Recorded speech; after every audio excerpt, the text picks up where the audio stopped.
dans le prochain épisode d'Ici tout commence. Le moment est venu de voter pour le prochain directeur.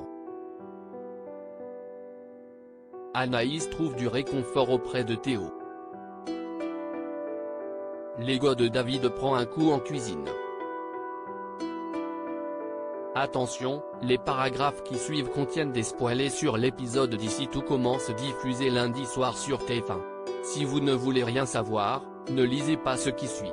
Lundi 3 avril dans Ici tout commence. Qui va être élu directeur? Constance avoue à son fils qu'elle a rarement vu Emmanuel aussi mal, depuis qu'il sait qu'Auguste Armand ne l'a pas protégé. Théo essaye de relativiser en soulignant que son père s'est construit tout seul. Mais Emmanuel se sent trahi par son ancien mentor.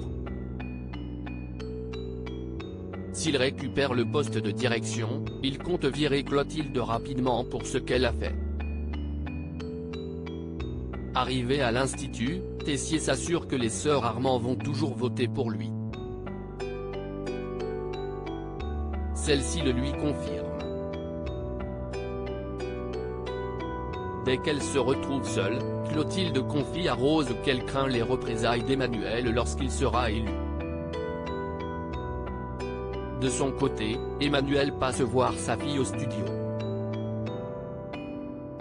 Charlène lui propose de réaliser un dragon en chocolat pour Pâques, ce qu'il accepte avec admiration.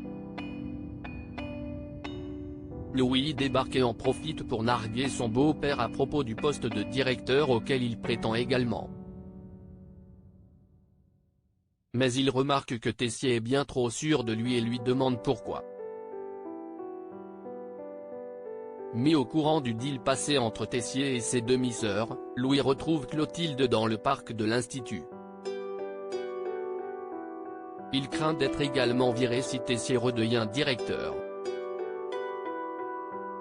Il propose donc que ses demi-sœurs votent en sa faveur. Pendant ce temps, Emmanuel cherche à savoir s'il peut compter sur la voix d'Axel. Ce dernier veut d'abord savoir si son oncle envisage de sanctionner Clotilde en tant que directeur. Tessier avoue qu'il ne veut pas porter plainte contre elle, mais qu'il serait prêt à s'en débarrasser. Il met d'ailleurs en garde le jeune homme, tiraillé entre deux camps, contre la famille Armand. Axel se confie ensuite à Ethan et Jasmine sur son dilemme. Dans l'incapacité de choisir entre sa famille biologique et sa famille adoptive, il avoue qu'il ne sait pas du tout pour qui voter. Hortense et Lionel, quant à eux, ont une opinion tranchée sur le sujet. Lionel envie d'ailleurs Axel de détenir un tel pouvoir et lui suggère de représenter les élèves à travers son vote. Plus tard, Antoine, Clotilde, Rose, Louis, Emmanuel et Tessier se réunissent au double pour procéder aux élections. Antoine organise le tour de vote à main levée pour l'un des deux candidats, Emmanuel ou Louis. Rose est la seule à voter pour Tessier, tandis que Louis est le seul à voter pour lui-même. Clotilde annonce alors qu'elle veut se porter candidate.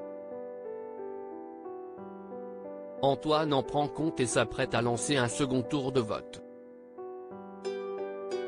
Mais Axel l'interrompt pour proposer une alternative, laisser les élèves de l'Institut élire leur nouveau directeur. Pour sortir de leur impasse, tous ses interlocuteurs abondent dans son sens. Anaïs est profondément blessée depuis la révélation de Lisandro. Anaïs squatte à la coloc des Marais Salants et s'occupe l'esprit via des tâches ménagères. Alors que Salomé et Ambre lui conseillent de discuter avec Lisandro, Anaïs estime qu'elle est encore trop énervée pour le faire. D'autant qu'elle n'a aucune idée de ce dont elle veut pour leur relation. De son côté, Lisandro se confie à Zacharie. il lui raconte ce qui s'est passé pendant sa tournée, soulignant à quel point il regrette. En effet, Lisandro considère Anaïs comme la femme de sa vie.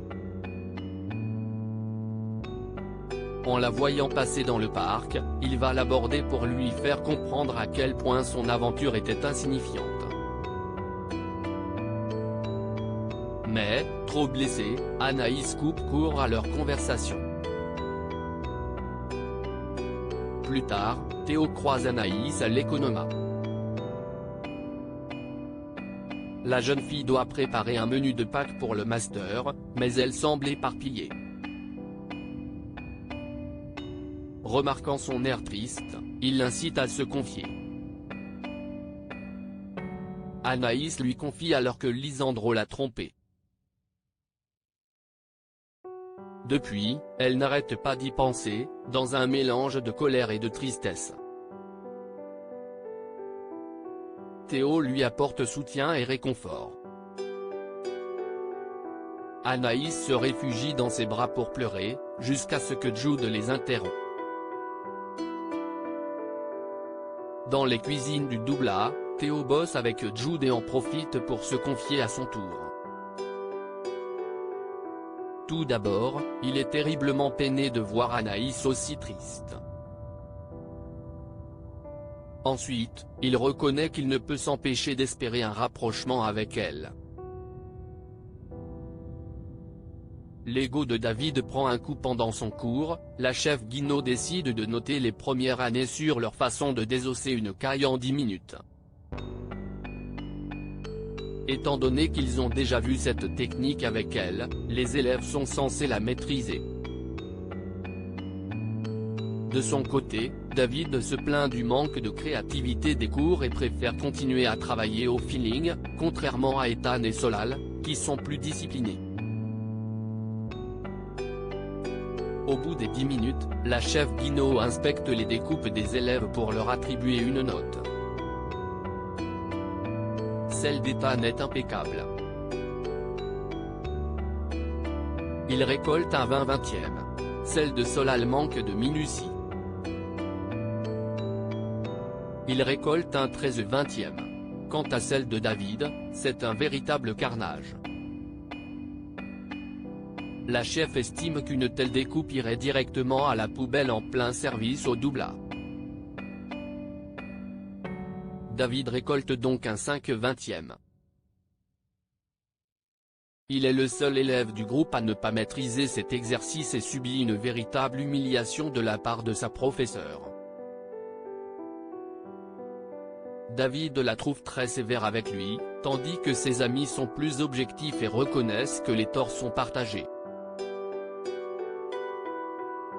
Plus tard, au foyer des élèves, David continue de se plaindre de l'injustice dont il a été victime. Deva et Solal se moquent de lui car ils le connaissent bien et savent qu'il ne prend jamais rien au sérieux. David est vexé. Il décide de s'entraîner à la découpe des cailles au studio. Quand Deva passe le voir pour lui proposer un coup de main, David refuse afin de se prouver à lui-même qu'il peut y arriver seul.